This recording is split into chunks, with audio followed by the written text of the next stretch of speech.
সিজদায় গিয়ে এই দোয়াটি 3 বার পড়ুন, আপনার সব গুনাহ ক্ষমা হয়ে যাবে। যত বুড়া ও আপনি গুনাহ করেছেন, যত ছোট গুনাহ করেছেন, যা করেছেন, সিজদায় গিয়ে এই 3 বার এই দোয়াটি পাঠ করুন। আল্লাহ রাব্বুল আলামিন আপনাকে নিষ্পাপ শিশুর মতো একদম নিষ্পাপ করে দেবে ইনশাআল্লাহ। প্রিয় ভাইরা, এটা আমার কথা নয়, সহিহ বুখারীর 1229 নম্বর হাদিস। এটি আপনি যদি আল্লাহ তাআলার কাছে আপনি সিজদায় গিয়ে চাইতে পারেন, যা আপনি চাইবেন আল্লাহ তাআলা আপনাকে তাই দান করে দিবে।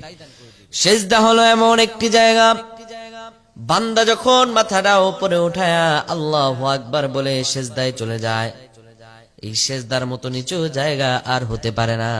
যুবকেরা, তোমরা এই দোয়াটি পেয়ে যাবে, অনলাইনে যাবে, এগুলো শেয়ার করে দিবে, মানুষের কাছে কাছে পৌঁছায় দিবে। যে মানুষগুলো জেনে এই আমলটি করবে তার সওয়াব আল্লাহ তোমার আমলনামায় দিয়ে দিবেন, কিন্তু তার থেকে একটু সওয়াব কমাবেন না। এই বিষয়টি মানুষের কাছে তোমরা পৌঁছায় দিবে, কারণ মানুষ যত জানবে আমল, তত বেশি আমলের মধ্যে তারা নিবেদিত হবে। সুবহানাল্লাহ বিহামদি।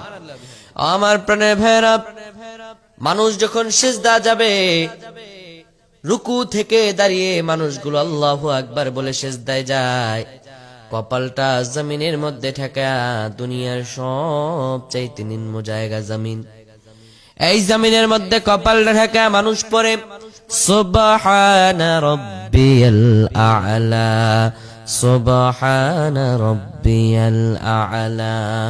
মানুষ নিজের কপালটা জমিনের মধ্যে সবচাইতে নিচের জায়গায় ঠেকা মানুষ বলে, ও আল্লাহ তুমি পবিত্র, তুমি সব চাইতে বড় উর্দে।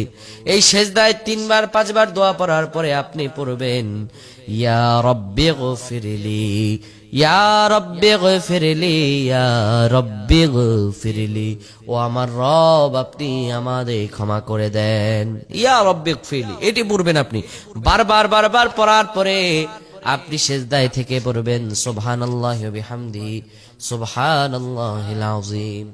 এরপর আপনি সিজদা থেকে উঠে আপনি আল্লাহর কাছে সিজদার মধ্য থেকে দোয়া পড়বেন। যখন অন্তরে আল্লাহ তাআলার কাছে বিশেষ চাওয়াটা চাইবেন, আল্লাহ রাব্বুল আলামিন আপনার সব গুনাহগুলো ক্ষমা করে দিবেন। সিজদা আল্লাহ তাআলার কাছে নৈকট্যশীল হওয়ার মতো একটি জায়গা, সিজদা আল্লাহ তাআলার নিকটবর্তী হওয়ার মতো একটি মাধ্যম। কোন বান্দা যদি খালেস ভাবে সিজদা করতে পারে আর আল্লাহ তাআলার কাছে চাইতে পারে, আমার আল্লাহ সঙ্গে সঙ্গে তারে দিয়ে দিবেন।